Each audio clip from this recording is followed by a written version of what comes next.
Hi guys, and welcome back to Pass the Move. For today's episode in our Persistent Parma series, we've got a rivalry game here for you, if that makes any sense. This is the game against Modena. We're at home, so the expectation should be for us to beat them. And yeah, just a couple of things to update you on since the last episode. As you can see, we're in 5th position, but thankfully only 4 points away from the top against Taramo, the team that are there. Currently in the automatic promotional spots. As you can see from the table, let me just zoom in for you here. We're the team who've got the most losses in anyone from the promotional spots, basically. So 8 losses, but we're also the team with the least draws. So our issue has been trying to convert losses into at least draws, or obviously wins would be better. But we've got the most wins out of anyone else other than Teramo, so not too bad. 4 points away. Definitely we can turn that around, but as you can see, it's really tight at the top. Only about 5 points separating 1st till 6th, so that's quite telling in itself. It's a tight league this year, and we'll never know, but Modena are in 8th, and if they beat us, they can close the gap towards us, as well as climb the table themselves, with Albino Lefe being the team that's just above them. But anyways, in terms of us, obviously don't pay attention to these results here, as happy as I am to see all these greens. They're actually just friendlies. There's a bit of a winter break, so I just use that time to make a little bit more money. But really, since the last episode, actually there is a small side update to update you on. There is a Series C Cup quarter-final. Now, definitely won't be showing you guys this or even the semi-final. I'll only show you guys if we make it into the final. Unfortunately, the board don't really care about this competition. It's considered not important, so it doesn't matter that we reach the quarterfinals whatsoever in terms of towards the board. But yeah, any trophies would be welcome here, and I think we do have a decent shot at beating Livorno. They're in Series C as well, but in Series C A instead of B, which we're in.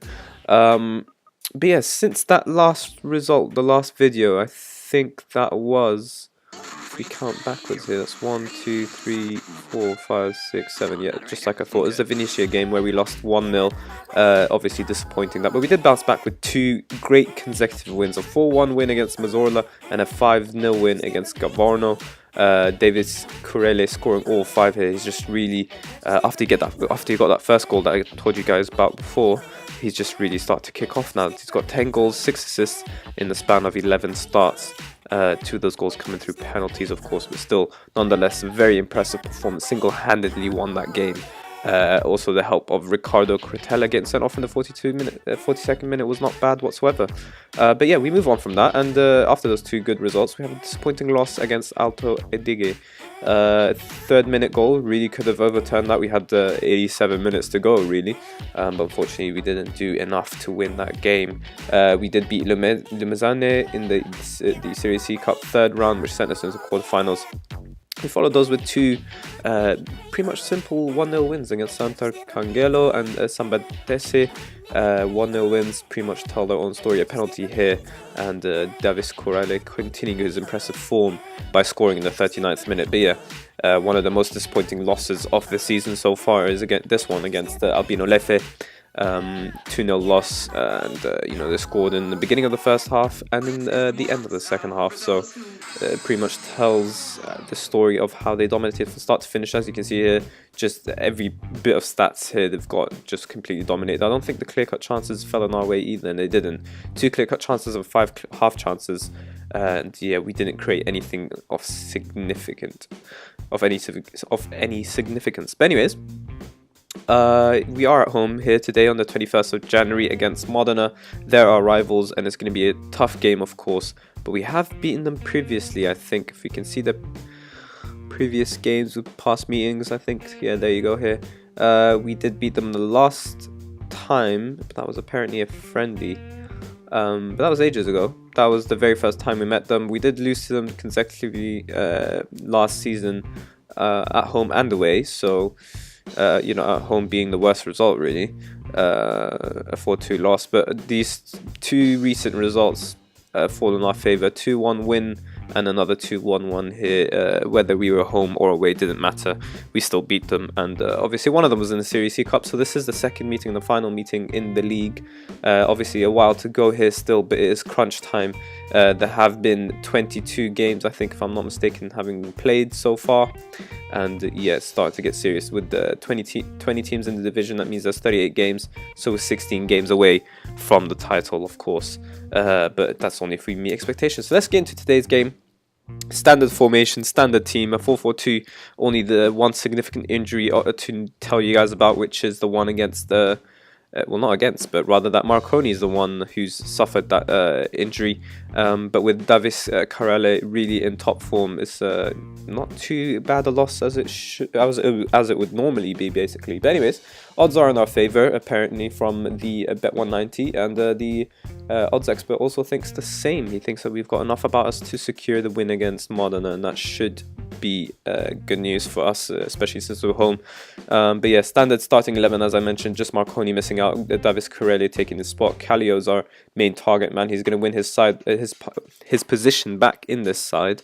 With that little bit of winter break, it's time to give him a little bit of a refresher here, see if he can perform. If he doesn't, obviously we'll drop him again for Vecchio, who's definitely been a better performer. Actually, it's the other way around, sorry. It is I got it confused. The names are quite similar that I get confused. Callio is the more deserving target man, as you can see here. 17 goals in 18 starts. That tells its own story again. But yeah, Vico, Scavone, Marchi, Mazzacchio is pretty much our standard midfield. Vico's been incredible for us so far this season, still keeping up his great form. As you can see, 7.82 average rating in his last 5 games, and he's managed 13 assists all season. Nzella, Modolo, Scrosta and Garufo are a standard backline, back four. Nzella's really been disappointing so far for this season, but I'm hoping he'll pick it up really, in the second half of the season, basically. There's only one other thing I want to show you guys. I'm gonna have to come out of the game mode for a second here. I think it would be transfer history. It'll probably show. Alright, never mind, it won't. So what happened is basically I've let go of the loanees that we brought in. Both my long-term injuries have come back in the form of Kristaps Zommers and Scavone. Both of them were injured for half of the season. Now that they're back, I want them to develop, and I want them to be we actually paid them, so it makes sense to keep them playing games, basically. Since they're back from injury, they'll be complaining as well. So we let go of our loanees, even though they were really high abilities. They never really showed that they deserved to stay at the club, and I'm happy for Zommers to be back. He is Latvian, 21 years of age, 8 caps, and he should have really good potential for us here, so might as well let him develop. And so both of these key players will be starting for us here today against Modena's 4-4-2. And let's see which 4-4-2 is the better 4-4-2. But anyways, I'm going to be telling my players I expect them to win, and hopefully they did respond with the performance needed. Going to have to make some quick adjustments here because obviously it was friendly, so I just skipped through friendlies really. We'll just have it on key highlights and show goals, please. And yeah, let's kick off. We're going to get a nice little 3D entry as always. Intro into the game.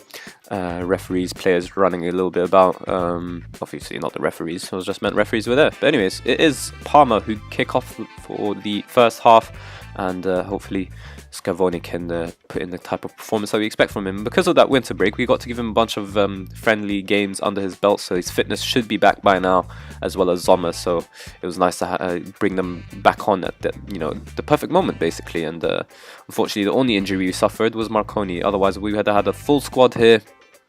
And it would have been nice to have, just in case Davis Carelle doesn't perform today. As you can see here, he's had a bit of a quiet game so far, but it's only 20 minutes, plenty of time to change that round. And as I say that, he's gotten a yellow card. But yeah, hopefully we can move on from there. It's been 25 minutes here and no significant highlight shown just yet. And it is Modena who had the majority of the shots. So it looks like they're a bit more dangerous here. But considering we're still on the counter, it's not a surprise that we're not having as many shots as them. We'll switch into a more attacking mentality in the second half, and as the commentator says, things can only get better from here. I'm tempted to tell my players off considering we're favourites, so I'm going to tell them I'm not happy, and let's see what they can do about that. Even though it's just a draw, that wouldn't be the end of the world. but we do need to start closing the gap on the first spot. It is 4 points difference. If we win here today and Teramo lose their game, then we would you know, be just 1 point away from top position. So yeah, players looking motivated, inspired apparently, and let's see if they can show that on the pitch. It is Modena, of course, who start off the second half, and they will bring the ball forward and look dangerous as ever. They are rivals. It is always tight, and today is proven to be so far. That highlight doesn't amount to anything, thankfully. Well, just because they were on the attack, but it looked like we were getting on the counter there, so it's a bit displeasing, I guess you could say, that it didn't really amount to anything. But anyway, 60 minutes here. A couple of players performing poorly, mainly the attackers, two wingers and Davis Corrale. I'm going to take him off for Ivacchio, even though he's not really an advanced forward. Let's see what he can do there, though. I think he did play for us in that position, or that role, rather, last year. But anyways, Vico as well. I really don't want to be taking him off just because of how he's been performing so far for this season. But if he's not going to perform the day, then he doesn't get to stay on the day. Everyone else is generally fit, so there's no real need to keep him on any longer. We'll be taking off all three players who have performed poorly so far. And let's see whether the substitutions can make a difference here. Using all three subs, it has to be a game changer, doesn't it? Yeah, just 30 minutes left now. I think it's time to switch to 4-2-4 and see whether pushing up my wingers will change this game a little bit more too. I'm tempted to wait to see how the subs do, but considering since we switched to an attacking mode, we've really upped our shots. Maybe pushing up the wingers might do something here. And there is a highlight, but it is, I was going to say it was going to Modena's way, but thankfully we've won the ball back, and Marky's going to bring it forward through Ivacchio, but instead Ivacchio couldn't control it, and it is Modena who bring the ball forward again. So hopefully we do actually win it this time and keep it. As you can see, they really pushed everyone forward here themselves, and it is Giorgio who loses the ball out, and Marky immediately finds Franzoy, who's a little bit tired here because he hasn't really got much fitness, and Kallio again losing the ball out. I think I'll switch him round with Ivacchio, see if that helps us a little bit. But we do well to win the ball back through Frazio. Kallio, can he not lose it this time? He does well to find Scavone. All he has to do is find Ivacchio, and he finds Mazzarani in exactly a near post shot. It looked like it might have gone in, but it was the first kick-out chance of the game, so that's quite disappointing. He missed it, but keeper does okay, I guess, at his near post, and it's not like, you know, he missed. But anyways, we're going to get another corner here. Maybe we can put this one in the net. Ivacchio, who's still got the ball. Pretty sure I'm murdering his name, but anyways, or butchering rather. It is Modena who are going to try and hit us on the counter. Thankfully, we hold them off for a little bit longer. The clock is ticking, and Garufo's going to have a throw in here. Franzoy, can you do something here, my boy? Instead, he loses it. That's what he can do. And it is Ravasi who brings the ball forward for Modena. They are on the counter, and they look dangerous as ever. Raimondi is going to have a shot, but thankfully that amounts to nothing. And it looks like there's not going to be much in this game. With just one click chance between the two teams. We've also edged out the half chances, of course, the shots and the shots on target. But unfortunately, we haven't been clinical enough. We're as attacking as ever, but still don't have anything to show for it. 0-0 draw.